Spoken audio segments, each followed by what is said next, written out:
ఉన్న బంగారాన్ని విడిపించి ఆ రోజు ఆన్లైన్ రేటుకే మేము కొంటాం. Sharma gold company. నమస్కారం, సుమన్ టీవీకి స్వాగతం.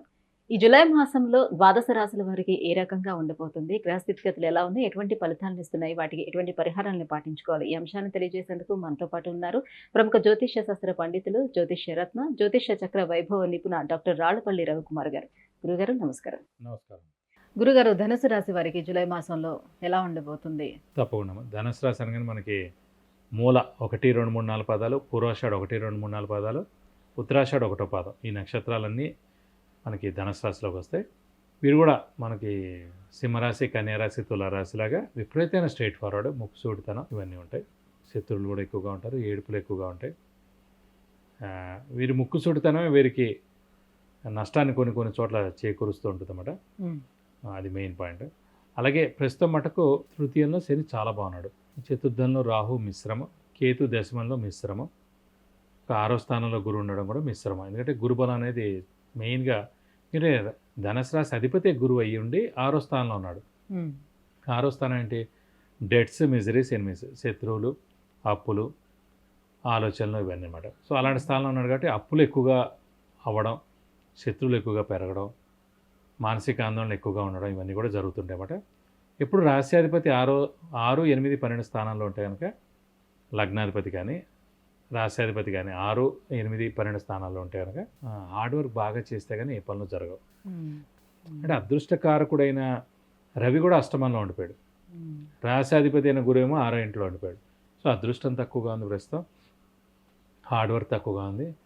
గురువే దైవబలం, దైవానుగ్రహం కూడా కారకుడు. అలాంటి గురువే 6వ స్థానంలో ఉన్నాడు. సో దైవబలం తక్కువగా ఉంది, హార్డ్ వర్క్ తక్కువగా ఉంది, అదృష్టం కూడా తక్కువగా ఉంది. కానీ శని ఒక్కడు తృతీయ స్థానంలో ఉన్నాడు కాబట్టి అతను ఉద్యోగస్తులకు కానివ్వండి, వృత్తి ప్రవృత్తికి కానివ్వండి శని కారకుడు. అలాగే ఆరోగ్య ఆయుష్కి శని కారకుడు.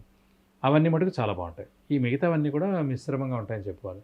విద్యార్థులు బాగా కష్టపడితే కానీ వాళ్ళకి మంచి ర్యాంకు, సీటు రాకపోవడం, అనుకున్న మార్కులు రాకపోవడం, కోరుకున్న కాలేజీలో సీట్ రాకపోవడం ఇలాంటివన్నీ జరుగుతాయి అన్నమాట. సో వాళ్ళు బాగా కష్టపడాలి ఇంకా. అలాగే ఉద్యోగస్తులకు మటుకు బాగానే ఉంది ప్రస్తుతం, ఎందుకంటే శని చాలా బాగున్నాడు కాబట్టి.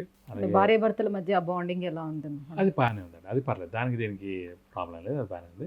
సో వ్యాపారస్తులు మటుకు గడ్డు కాలం అనాలి, ఎందుకంటే గురుబలం అస్సలు లేదు, రాహుకేతుల బలం లేదు, అదృష్టం ప్రస్తుతం తక్కువగా ఉంది కాబట్టి వారు కొత్త వ్యాపారం స్టార్ట్ చేయొద్దు, అలాగే ఎక్స్పాన్షన్కి వెళ్ళొద్దు. శని బాగానే ఉన్నారు, శని మూలాన్ని వ్యాపారం కాదండి, గురువు బుధుడు చాలా బాగుండాలి. బుధుడు బాగున్నా గురువు అస్సలు బాగాలేడు కాబట్టి మనకి వ్యాపారస్తుల మటుకు చాలా జాగ్రత్తగా అప్పులు ఇచ్చినా కూడా, క్రెడిట్స్ ఇచ్చినా కూడా జాగ్రత్తగా ఇవ్వాలి. ఎందుకంటే వెనక్కి తిరిగి రావడానికి మళ్ళీ ఆలస్యం అయిపోతుంది. ఎప్పుడు ఎలా ఉంటుంది అంటే అండి, 3-4 సార్లు మంచి జరగచ్చు, కానీ 5వసారి మొత్తం 3-4ది కలిపి పట్టుకుపోవచ్చు. అదే స్పెక్యులేషన్ అన్నమాట. ఇప్పుడు మీకు అస్సలు కలిసి రాదు లాటరీ. ఫస్ట్ కార్డ్స్ ఆడేవాడు కానివ్వండి, లాటరీ తీసేవాడు కానీ ఎవరైనా సరే ఫస్ట్ టైం వాడికి వస్తుంది, ఎందుకంటే అస్సలు వాడికి అలవాటు లేదు కాబట్టి ఫస్ట్ టైం వాడి లక్ బాగుంటుంది, వస్తుంది. రాగానే అంత డబ్బు దానికి డబల్ డబ్బు పెట్టేస్తారు, అవన్నీ పోతాయి అన్నమాట. ఫస్ట్ 2-3 సార్లు బాగానే ఉంటుంది. అలాగే స్పెక్యులేషన్ అంటే ముఖ్యంగా షేర్స్ కానీ అవన్నీ కూడా అంతే అండి, వ్యాపారైనా అంతే. కాబట్టి చాలా జాగ్రత్తగా చూసి మన హారోస్కోప్కి మ్యాచ్ అవుతుంది లేదా వ్యాపారం. మన హారోస్కోప్ రీత్యా చంద్రుడు, బుధుడు, గురువు ఈ 3 గ్రహాలు బాగుండాలండి. వ్యాపారం బాగుండాలంటే చంద్రుడు, బుధుడు చాలా బాగుండాలి. స్వస్థానమైనా, ఉచ్చస్థానమైనా, లేదంటే 6, 8, 12 స్థానాల్లో లేకుండా చంద్రుడు, బుధుడు ఉంటే కనుక వ్యాపారం బాగా కలిసి వస్తుంది. వ్యాపారం చాలా బాగుండి ధనం ఇంకా ఎక్కువగా సంపాదించాలంటే మాట గురువు చాలా బాగుండాలి. గురువు ధనకారకుడు కాదు. అదే గురువు స్వస్థానం కానీ, ఉచ్చస్థానంలో కానీ ఉన్నా, లేదంటే 6, 8, 12 స్థానాల్లో లేకుండా ఉంటే కనుక సో వ్యాపారస్తులు వ్యాపారం బాగా చేస్తారు, అలాగే డబ్బు కూడా బాగా సంపాదిస్తారు.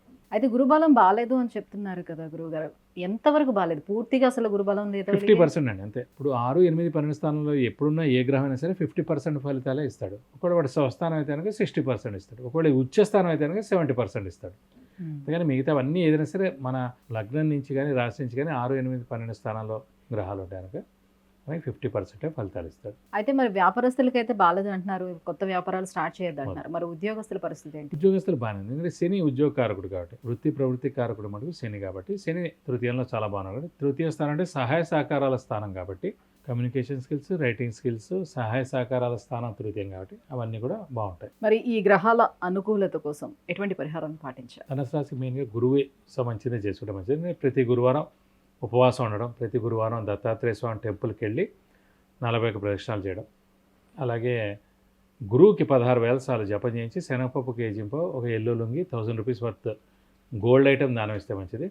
అలాగే ప్రతిరోజు కూడా దత్తాత్రేయ స్వామి అష్టోత్తరం చదువుకుంటే కూడా చాలా మంచిది. విద్య, ఉద్యోగం, వ్యాపారం, వివాహం, వాహనం, సంతానం, ఆరోగ్యం, ఐశ్వర్యం వీటన్నిటి గురించి తెలుసుకోవాలంటే కింద స్క్రోల్ అవుతున్నటువంటి నెంబర్లకి వాట్సాప్ మెసేజ్ చేసి గురువుగారి అపాయింట్మెంట్ పొందవచ్చు. గురుగారు, ధనుసు రాశి వారికి ఈ మాసం అంతా ఎలా ఉండబోతుంది, ఎటువంటి పరిహారాన్ని పాటిస్తే వారికి మరింత యోగదాయకంగా ఉంటుందనే విషయాన్ని తెలియజేసినందుకు ధన్యవాదాలు. నమస్కారం. సుమన్ టీవీలో మీ పర్సనల్ అండ్ బిజినెస్ ప్రమోషన్స్ కోసం కింది నెంబర్కి కాంటాక్ట్ చేయండి.